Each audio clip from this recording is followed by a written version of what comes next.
این اتوبوس جدید ولوو هستش که وارد بازار ایران شده. ببینید دیگه هیچ خبری از آینه نیستش و اینجا چند تا دوربین گذاشتن از زوایای مختلف رو میتونید ببینید. حتی اینجا یه دوربین دیگه هستش که جلوی خودرو نشون میده و اینجا کلی دکمه هستش که حالا پرده های مختلف رو ببینید میتونید بالا پایین بکنید با این یا چراغای مختلف رو تنظیم بکنید. داریم در مورد این ولوو 500 اسب بخاری صحبت میکنیم، خودرویی که توسط مزین خودرو بازار ایران اومده و قرار توسط آنی سرویس هم خدمات داده بشه. یه سری از این اتوبوس‌ها که اومده خیلی لوکسه، نه تنها دستشویی داره بلکه این ورش رو ببینید قهوه ساز هم داره.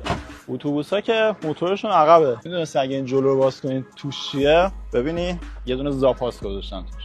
این آپشنش رو ببینید از یه طرف هم میتونه بیاد پایین تا برای اینکه راحت‌تر بتونید سوار و پیاده بشین، ولی خب مثل خیلی از اتوبوس‌های دیگه کل خودرو هم میتونه بالا پایین بشه. این اتوبوس‌ها به سفارش شرکت جوانسیر ایثار و البته توسط مزین خودرو در وارد ایران میشن. قراره 1000 تا از این اتوبوس‌های اسکانیا، مرسدس و البته ولوو وارد ایران بشن. خوبه که داره برندهای معتبر به ایران میاد و البته همونطوری گفتم خدماتش توسط آنی سرویس انجام میشه.